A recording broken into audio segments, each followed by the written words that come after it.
Hi, everyone. It's Deborah Hamilton, and today we talk to Brett Lyman and Jeremy Cohen of the seminal case, the precedent-setting case in Massachusetts, Lyman v. Lancer, where shared custody was awarded after an appeal. They have set precedent on giving people the right to discuss in a thoughtful and patient way why sharing a pet may be in the best interest of the pet.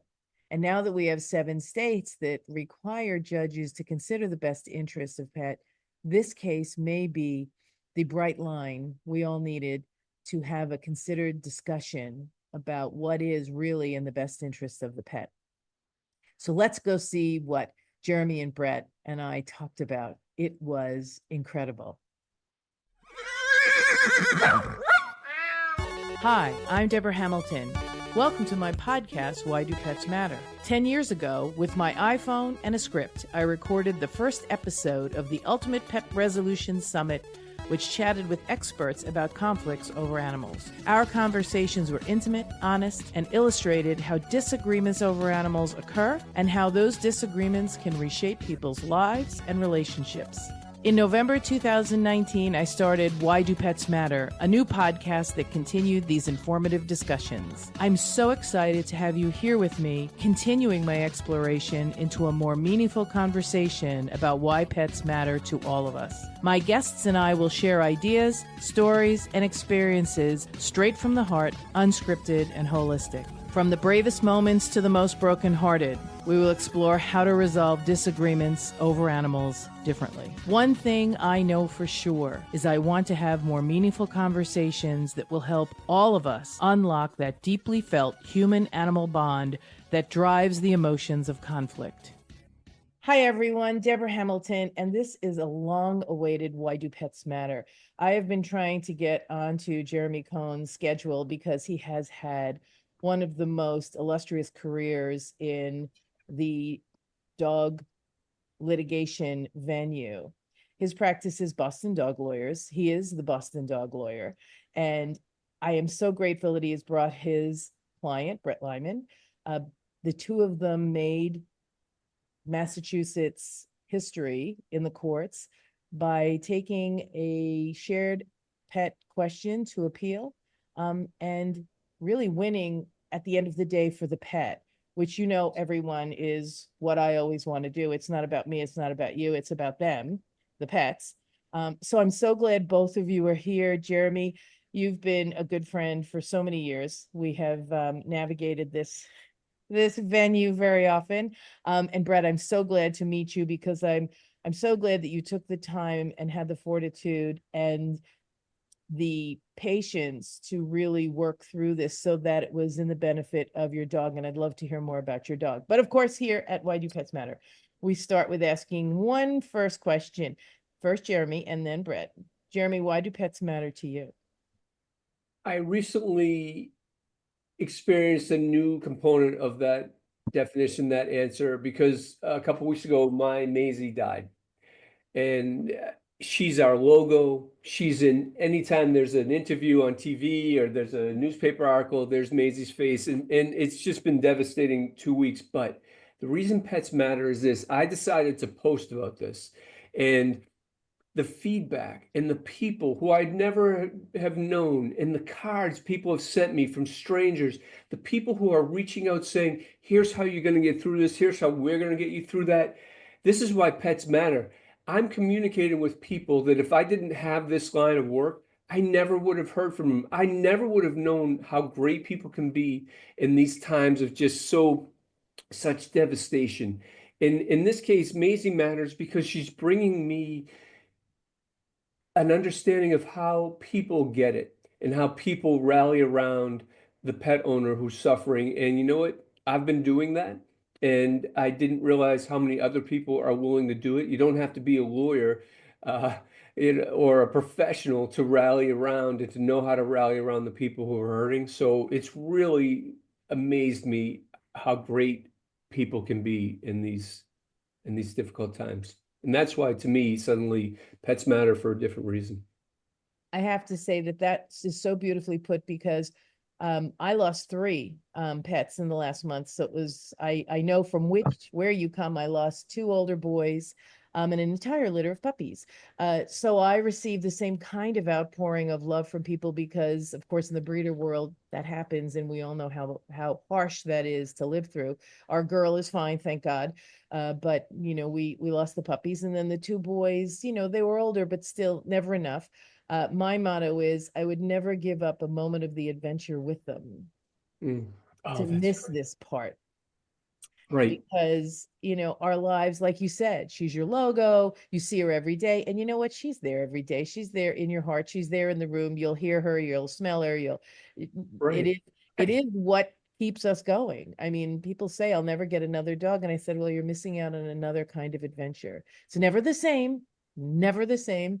Thankfully, some of them have been really naughty adventures, but so I hear you, and the outpouring that comes from people who I tend to keep it, close to the vest because I usually can't survive half the time when the dogs go. So I love that you shared it because it is important for people to know that it's okay to grieve. It is a necessity. So I'm sending you a virtual hug, my friend, because Thank you. there will never be another one, but you know what? There's going to be another who's going to be that other dog. And I don't know if you've gotten it yet, or if she had a sister or a brother, but when you're ready and you do, it will be an amazing adventure. And please keep me posted. We will. That's such a great phrase that, well, two of them, that you'd never miss the adventure because of the last few moments of the pain of dealing with life, but also that she's everywhere still.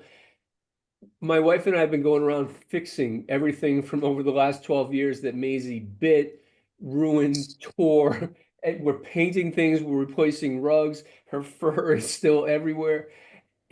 Nothing that bothered us during the time, but now it's just time to get things ready, perhaps for the next one The to next ruin and one to destroy. chew. And you know what? You probably laughed every time you found something where she left it. She was saying, "Did you find this one? How about this? Did you find this?" Yeah, I know you're going to spit your coffee out because they're like, "Yeah, you didn't find that one while I was alive." So, oh God, yes. So I love it. And this is why I do this, because pets matter on so many levels. So Brett, I'm so glad you're here. And it's your turn to tell us why pets matter to you. Well, I'm happy to be here. I guess I don't know. It's the same reason anything matters. They matter to us because we care, and they become such a significant part of our lives. In the relationships that we share with them are meaningful and significant. And so um, I think the other thing is they tend to, even though they're not human, they bring out the best in humanity in a certain way. And I think that for each of us, when you've shared a relationship with a pet that you've had for a long time, I think we're better for it as well. And I think I see it when I even just taking my dogs for a walk, even just everyone who meets and interacts with them, you just see people connect, and it just brings out the best in everyone. And so I think seeing that, the way that they affect us, and also just the opportunity to care for them, I think also brings out our better side. And I think over time, we come to recognize that in the relationships that we share with them, and just how meaningful they are in our lives. Which I mean, I guess to both of your unfortunate losses recently, we notice most in their absence sometimes. Which I guess in the case of Teddy, my dog, not having him for a while, it was its own form of loss and grieving, not knowing if he was coming back, and so, but all the same, a little bit challenging because like it, he's not dead, he's just not around. Um, so I think, yeah, they matter because of how significant they are in our lives, and and who we are. I'm so glad you said that because it often is not recognized that if you lose a pet, so a number of people haven't been as fortunate as you were and Jeremy was to have the ability to make new law. And a number of courts are stuck in one or the other because it's easier, in my opinion. That's my opinion. But I know that a lot of judges don't ever think they can get it right, so they just leave the dog where it is, which may or may not be great. Um, but the difference is that you've lost something, but as you said so beautifully, it wasn't gone. It just was gone from you. And so that's why you and Jeremy, and I'm so grateful you're here, are going to talk about how you navigated the ability to thoughtfully bring this issue to a court that thankfully was willing to thoughtfully listen to your arguments and help create an outcome that benefited Teddy.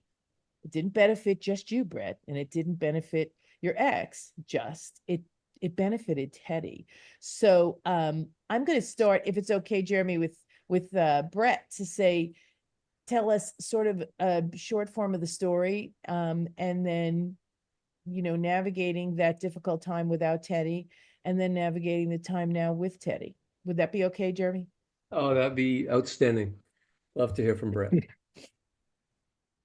Yeah, so we lawyers can talk forever, so that's why I want Brett to start.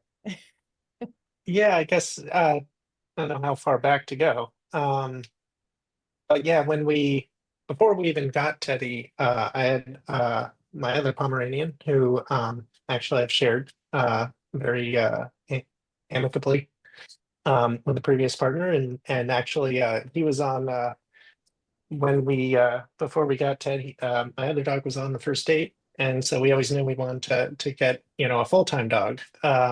And kind of had that working model that it was working out well, and so before I was very reluctant to get another dog, given how that worked out, and we waited a few years and finally decided to get Ted, and it was on my insistence, on the condition that if anything did happen, hopefully not, that we would share him equally, given that that was working so well with my other dog, and very happily working out. And so with Ted, we got him. We had him for a number of years together.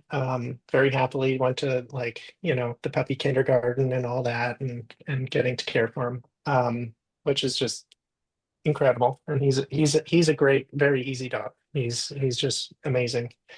But yeah, eventually, despite how well things worked out with Ted, things didn't work out in the relationship, and so we decided to call it. And I think the one thing that felt like it was always a certainty was that we, had agreed to share him, and trying to settle and figure out everything else, like the furniture and everything. Well, that was up for debate, but with the dog, it wasn't. And so afterwards, for some time, we did continue to share him, and it was working out as far as I could tell. And then suddenly I was getting to see him less and less for a whole variety of reasons that I was being given. And so we decided to reach out to Jeremy to try to find a mediator to say, how should we move forward, and just come to some agreement. If we do want to do things differently, what should that look like? And so I was looking to find someone who had experience in these sorts of situations, as odd as they seem in some ways. And then it, even though we were trying to try to figure out a way to mediate it, I think the other side decided to just cut things off and say we're done, which was a little bit to my surprise. So then we decided to try to move forward with trying to figure out, well, what rights do I have? I mean, we split the cost evenly. We split raising them, all of the work. I think if anything, I put a lot more in terms of the costs and some of the time, because I work from home, so I tend to spend a lot of time with him. And yeah, and then that went through a series of ups and downs in the legal battle, which Jeremy was amazing at helping me navigate, and really advocating. And yeah, through the course of it, it did work out happily in the end. And so I actually have him right here. So he's hiding under the couch. But yeah, Happy it's worked shot. out quite well. Yeah, he that's his one of his favorite spots. He likes to hide. Even since he was a puppy, he outgrew the couch that I had. He couldn't squeeze under it anymore. So I had to get a taller couch because he was still trying to do a It's little army amazing what crawl. we do to accommodate our pets, right? Yeah, it was fun. I mean, you'd see this little butt sticking out. He'd get his head under, and he's still trying to wedge in. And I'm like, okay, well, it's something's got to be done here. But yeah, no, it's worked out very, very happily, and despite the challenges throughout the journey here. Yeah. Wow, this is so remarkable because it is often one side throwing down the gauntlet, saying no more for whatever reason, and there's no aspersion. So please, don't anyone think that one party is more right or less right than the other. It's simply that sometimes people just want to avoid having that conversation, or they might be getting legal advice that says just, possession's 9/10 of the law. So you've got them, they don't have them, and let them sue you, which of course creates that difficult interaction between the two parties who heretofore, using a legal word, we're working it out. We're able to find a way forward. And that's why I mediate, because I like to help them reestablish that communication that helped them, that worked so well for them before. And yet it hasn't really entered into the divorce realm when it comes to pets because of the emotional piece. And yet it works so well because that's all mediation is the recognition of the emotional piece.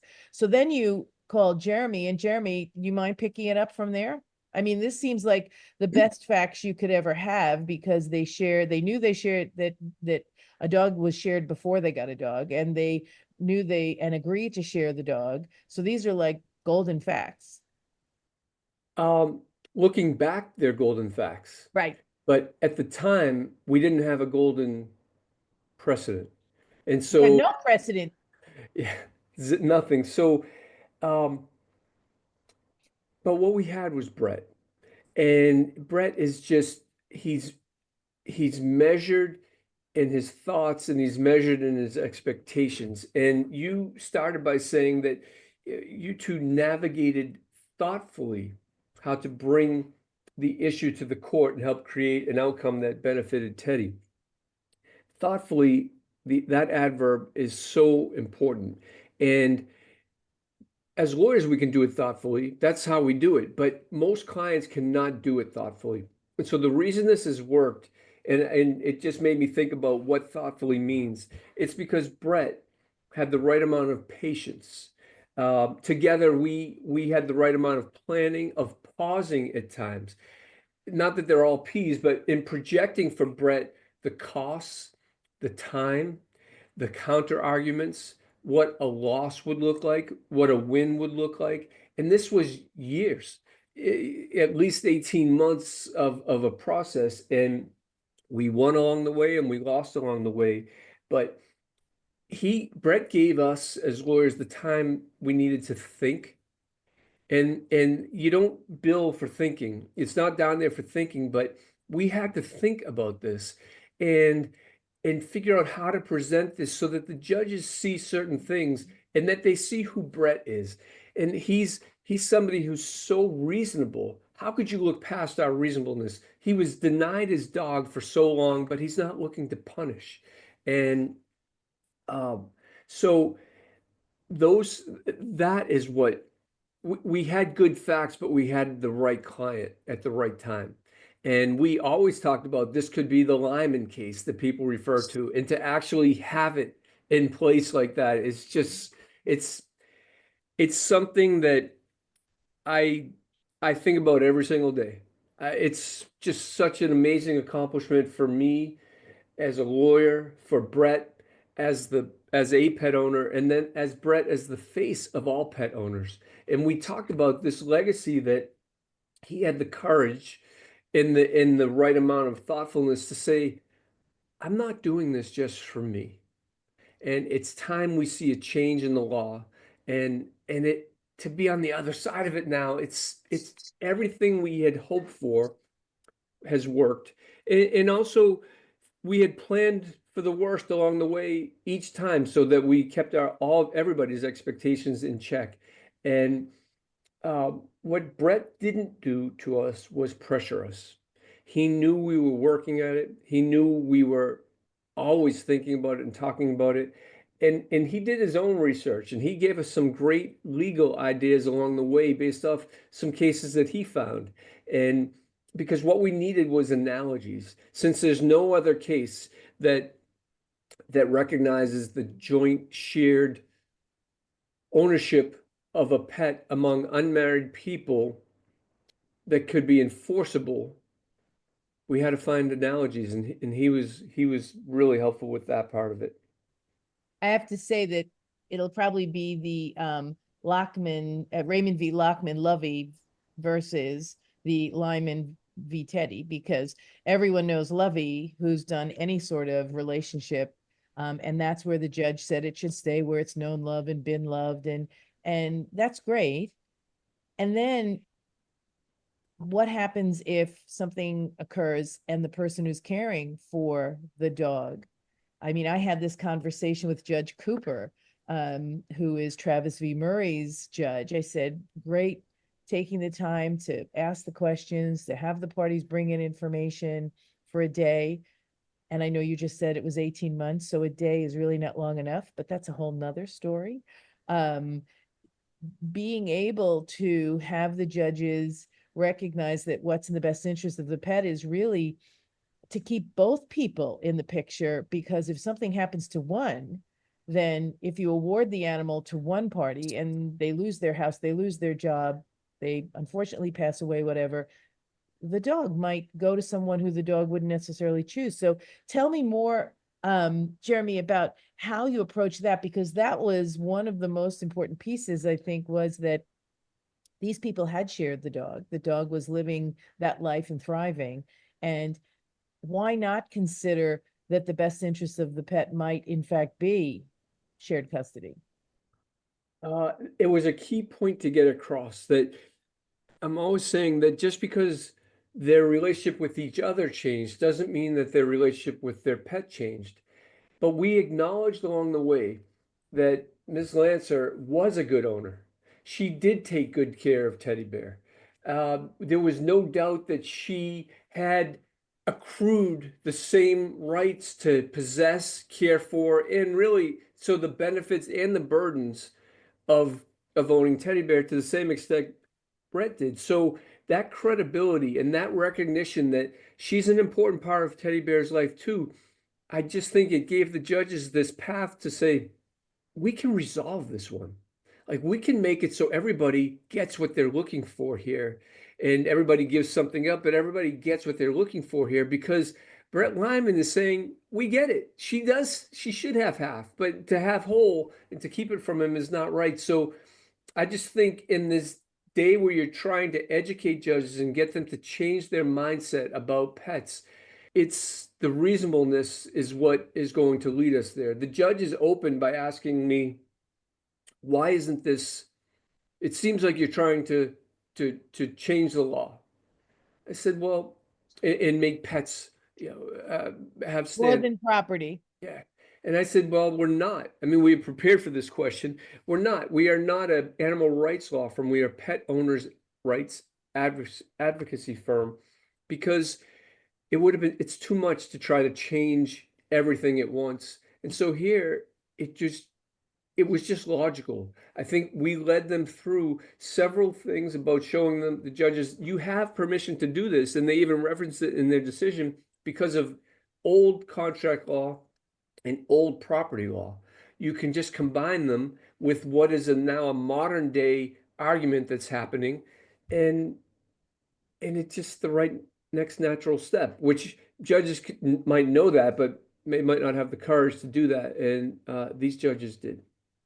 And I think the courage also stems from their uh, ability to not be afraid that the agreement won't work out and you'll be back in their courtroom. I think that has been for a number of years the driving force in that I'm not doing a shared custody. I have people fighting over their kids already, coming back 8 times a week. I don't want the people with the dogs coming back, so I'm just going to award it and be done. And I think Judge Cooper said to me, well, I was hoping that they would work out something where they could share it after I awarded it to Murray, that they would work together. And I said, well, that would be really great if Murray felt she had to, but she doesn't feel she has to, so she's not going to. So how did you surmount I don't want to have to enforce it in case Brett and his ex decided to not necessarily follow the agreement they made in court? Well, they put that in the decision that sometimes this is not going to be feasible.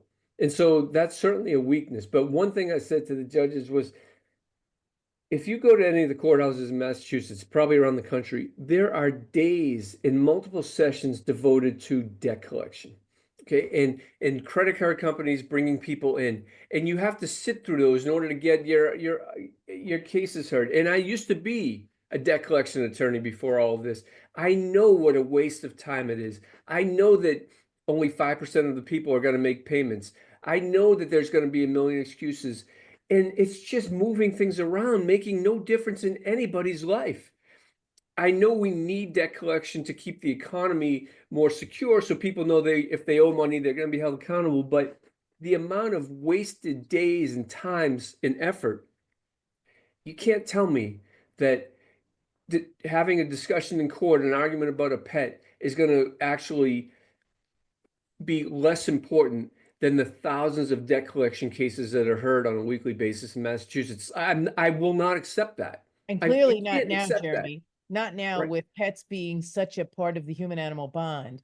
And that's not the animal rights, animal welfare. That's just science, that the human-animal bond has created healthier lifestyles for us, both just by petting a cat and having it purr, Right. or walking a dog, or whatever it is you do. So these are tangible things that pets bring into our lives, and to take them away because the human people can't talk to each other, the pet suffers, and the person who doesn't have the animal suffers.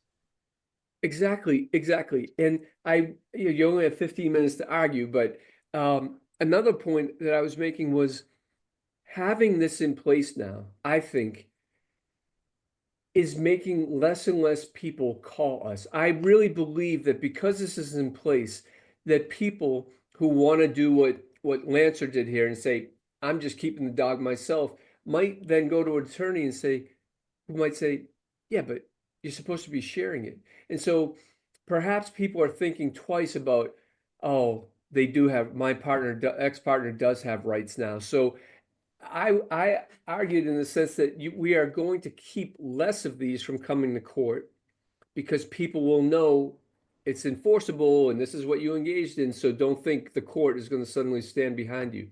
Maybe that's wishful thinking because we'll never really be able to measure that by who doesn't call us. But I like to think that's another legacy of Brett Lyman and how he can impact how busy the courts are with these by showing they're enforceable. And if you breach it, there's going to be some problems for you. Yeah, the consequences are usually written in the decision if you breach it. And hopefully there's a little paragraph about going to someone like a mediator or something to have a conversation, because often I had one way back when their first exchange, the woman said, I can't exchange the dog now. And of course, the gentleman said, of course, it's the first exchange. You're not going to go by the rules, and you're going to lose the dog and this and that. And she just didn't want to say that she had to go into the hospital for serious medical issues she was having. And, there are some things you don't want to talk about with your ex, right? And in mediation, we were able to just calm everybody down. She was able to give enough information that she felt comfortable giving. Listen, I have to go away for 18 months. I won't be able to have the dog the next time. And could I keep him an extra 2 months this time? And then you'll have him for 18 months. That never would have occurred had there not been some stopgap, like you probably have in your agreement, that has them actually sitting down with someone who can hold a safe space, to have the conversation in a way where both of them feel protected, that they don't have to tell you my personal inner story, but that you understand why I'm violating it this time. And that's the beauty of of having an independent party, someone like yourself who how else would they have found that out? I mean, taking a page out of your book, tomorrow night, we're having a four-way about a pet. And there's no mediator though. There should be a mediator, but this is sort of a precondition to the mediation because my client who has a pet doesn't know the other woman, and the other woman doesn't know my client. The dog was given to somebody to care for a bit. He couldn't, and so he gave it to my client, who now is falling in love. But they each have this horrible view of each other. And in talking to the lawyer, I was like, well, why don't we get them to talk to each other? And so we're having a four-way Zoom where everybody's just going to talk to see maybe the past owner isn't that horrible person. The new owner isn't a horrible person, and they're thinking of things that don't even exist. So the goal is, if they can feel better about each other and who might be caring for the dog, maybe we can find some middle ground instead of going to court. So it's such a better way It than is just for the filing pet, suit. because when the pet, sees their old owner, unfortunately, they love them. They run up to them. They say hello. I mean, even I always say that even probably Michael Vick's dogs would have run up and said hello because it was all they knew, right? So all of our dogs love us, despite our faux pas. We wish we were the people our dogs think we are. We work and strive every day to be the good people that they think we are. Sometimes we make it. Sometimes I'm really terrible, and I don't get 3 walks in, but I get at least 2. But that is such an important part, Jeremy, that you're bringing them in and you are couching the discussion in a collaborative discussion. And if you can get one side, you only need one side. So this is what I do now. You only need one side to acknowledge and appreciate that the dog was well cared for by the other party. Like you said, you kept saying in court that Miss Lancer was just as wonderful an owner of Teddy as Brett was. And that's what you need to have. You need to sort of share with your client, and hopefully the other attorney will share with their client. The dog is in a really lucky place. It has 2 people who love the bejesus out of it. And so what a lucky dog, thinking of all the dogs that are dropped off in a shelter because of different changes in people's lives. And so let's see what we can work out. It'll never be the same as it was before both these people knew the dog, but it can be something new, better, and different for the dog. So I always say, getting it right for the dog over being right. Yes, I own it. Yes, I bred it. Yes, it lived with me for 10 years. I've had several of those cases. And it's really hard for people to get beyond the fact that, listen, I had this dog. It was my dog, and now it's with you. And then the laws of the land, which say if you abandon it for 5 days, it then goes to the person who's taking care of it. And if you would just have a moment to say, absolutely, that's the law, that's what goes on, that's the black and white. And now let's go to the gray, which is the dog wouldn't have been here without the care of the person who took care of it for 5 years before. And now we need to see how we might be able to work it out. And maybe it won't be a share, but it could be vacations. It could be, all sorts of things. I've had so many very weird but workable solutions between people who have co-owned dogs or who have, like yours, gotten the dog from a shelter. Shelters, if your dog gets picked up and you don't pick it up in a certain number of days, it can be rescued and then you never see it again. But I'd love to think that the person who rescues it wouldn't say, so sorry, my dog now, but rather, I am so glad that 2 people really love Fluffy. And I think this is where you're going with this, Jeremy. 2 people really love Fluffy. Let's see how we might be able to figure out what's best for Fluffy. Because, as you said, the person who's caring for it now is a good person, and the person who cared for it all that time is also a good person. But not everybody is Brett Lyman who's willing to recognize that. I have to be right, not get it right for the dog. I mean, it's my mantra. Unfortunately, your pet doesn't hate the person it used to know. You wish it would, but it doesn't. And if something happened to you, wouldn't it be great that you had an heir and a spare? You know, I do that MAP program all the time where I have people make a plan for their pet because most people don't. They just think it's going to fall like manna from heaven. And here you have a built-in person who would take the dog if something happened to you. What happens if you fall down, break your leg, or you know, have to go into the hospital for some procedure? These people would be happy to take the dog. You're going on vacation for a month, or you're going to a wedding or whatever you're doing. You know, these kinds of things can work it out. And is it a perfect world? No, I'm sure Brett would love to still, you know, have Teddy all the time. However, some of the time is much better than none of the time. And that easing, which he alluded to, of the anxiety of not knowing. You know, it's one thing to know, okay, my dog has died and there's no chance of seeing her again physically. But for him, my dog is still here in the same state, and I don't know how he's doing. And that's a feeling, that's a loss that I didn't experience with Maisie, and I'm sure I'm sure it's just as, if not, it's probably more painful because you want to do something about it and you still have time. Yeah. And and that might be something that the clients who you're meeting with would recognize. You know, is it better to just be, you know, one and done, never see them again, or recognize that if you win, you know, okay, great, but if you lose, you'll never see the dog again. So why don't you work on Mm. something that would assist you in being a part of this dog's life going forward? Yeah, one thing for me, because I with my underdog, I've co-owned for, he's 13 now. It's worked out quite well. Yeah. And And he's a so for me, Pomeranian, so he's only halfway. Mhm. yeah, exactly. That's the hope, right? My plan, they all live forever is the goal. So we'll see. But I guess for me, I had the benefit of seeing how well that works out, of seeing their cases where just last year, actually, he's getting a little bit older, and he had a very severe stroke, and we weren't sure if he was going to pull through it. And but his co-owner, my previous partner, she was due to give birth the next day.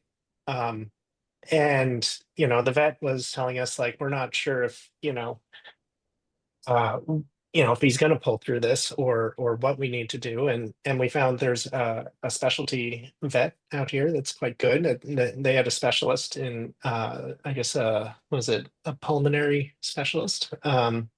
And it worked out that I was the one who was able to take him, because obviously, with her giving birth the next day, that didn't work out so He well, was a right? bit busy. Exactly. And I think we were both relieved to have that, right? And that's probably the most extreme example, but it comes up, every so often, where you see that um, things come up, right? And to have someone else that uh, cares about the dog or pet, and loves them as much as you do. I mean, it's another thing when you have to leave a pet with someone else to care for them, and you hope that they care a lot and that they're going to give as good care as you will. And I think in this sort of situation, seeing where you really can be confident that the pet is as happy there, and happy with the co-owner, and that they care about them as much as you do. um it was very clear to me that is the best thing that I could do. That is the best possible outcome for him. And yeah, so having that as A having the parachute. confidence of that. Yeah, and it actually, I mean, I was saying earlier, Teddy's gonna need to go in for an ultrasound next week, and his co-owner, she's not able to. It sounds like there's scheduling conflicts, and I said that's fine. I can just pick him up for the day, and I'll take him in, and that'll work out. So having that as an option with each of them, it's just it's really clear to me that that's the better choice. And I think, yeah, a lot of this is it's conflict resolution, right? And it's difficult because I think from a legal standpoint, it's complex, but then obviously for most clients, emotionally, it's also complex, which you don't have that with all sort of legal conflicts. But I think in this case, my attitude was basically, if you care enough to fight about it, you care enough not to, and to try to figure out a way to work it out and to have the patience to do that. And so I think I guess one thing is that the judges seemed as though uh, they were concerned that if they opened the door for people to have pets as one more thing to fight over and to escalate legally, that that would open the door to more conflict. But I kind of view it in some ways the opposite, right? It's a reason not to, because you both want to care for the pet, and so making sure that both parties are respectful and amicable, and that you work things out so that you can have a good working relationship to continue to care for the pet is important. Um, so in some ways, I think it's like I said, in some ways it brings out the best in us as well. So Yeah, I'm hopeful that because of your tenacity, that lawyers will use more mediators, not because that's what I am, but because that will give them the opportunity to have a conversation with their client they can't have, right, Jeremy? Because some clients don't want to have you tell them, take a breath, listen to what they have to say, appreciate and acknowledge what they've done to care for the dog, appreciate and acknowledge their role in the dog's life. They don't want to hear that because they just want the dog. They just want to get it back. So if you have a mediator in the room, you can have that conversation because they're talking to the mediator first, telling them why they should get the dog. And then as you're a party and you're listening to the story that you've told yourself that this is a terrible person who took my dog, or, person isn't listening, or this person can't take care of the dog, or whatever it is that you've built up in your mind goes away when they talk about how they take care of the dog. Or, if they're telling fibs, they can be called out on their fibs. That isn't necessarily true, but not in a way that is the same as when you're in court, right, Jeremy, where it's always adversarial. In right. mediation, if you have a really good mediator, they're going to appreciate and acknowledge how everyone feels and ask them more about why they feel that way. So if they're not telling the truth, they have to admit that and take on the responsibility and accountability. And if they are telling the truth, then the other party has to take on the accountability and responsibility that they've dropped the ball. But it creates that place where, and if courts can do this, can send it off to someone who's skilled in this, because some commercial mediators and contract mediators will also handle it like saying, oh my God, this is property, just decide who's going to take the dog and move on. You really need some skilled people who, like Jeremy, take the time. Oh, look at the baby. Take the time Oh, to have that emotion addressed, because as Jeremy said when he talked about Maisie, this is a part of their life. This is such an emotional piece for them, and it's not something that's black and white. It's so totally gray and opaque, and they need to talk about it and feel as if everyone is listening and understanding. And once, at least in my situations that I've handled, once you feel heard, respected, and understood for your point of view, you are more likely to listen to somebody else's point of view. But until that happens, it's just going to be us against them. And that never works out well for Teddy. He's so cute. Look at him. He's so cute. Oh, look at the baby. Yeah, he heard we have guests, so he's getting He's like, he's on uh-oh. guard. Yeah, he's ready to Sorry, he's protect the protecting home. his dad. Yes, absolutely. Yeah. Jeremy, I'm going to give you the last word because this has been such an important case for you. Lots of coverage in the newspaper, which I was so thrilled for, because beside being a good friend, you're a fabulous attorney, and that you do take time and are very considerate of your clients.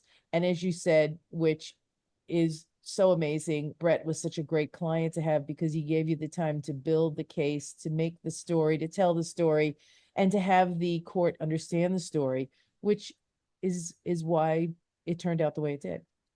well, this certainly, for somebody who changed careers in their middle age, this I was not on a path to change law or make a difference. And through people like Brett and through pets that belong to other people, I have just found just so much fulfillment for myself, for my duty as a lawyer, I think to make change and to leave this better than I found it.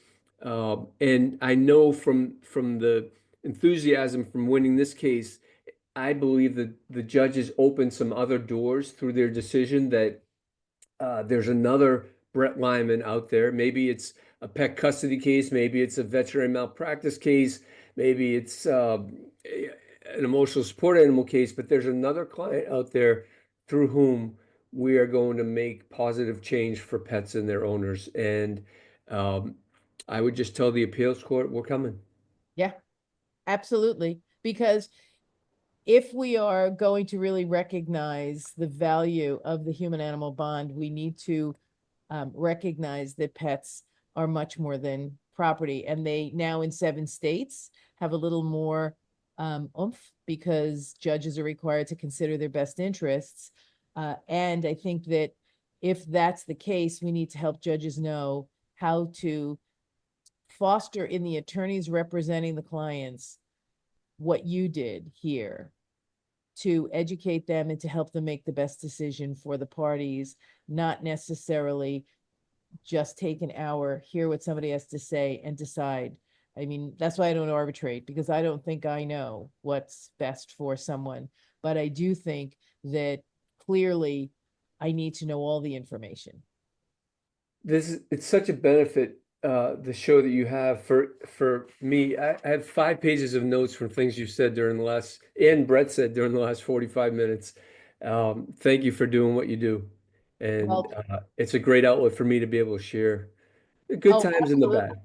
I am so glad you had time for us today. This is such an important case. These are such important people to thank and recognize for, as you said, being patient, taking the time, being thoughtful.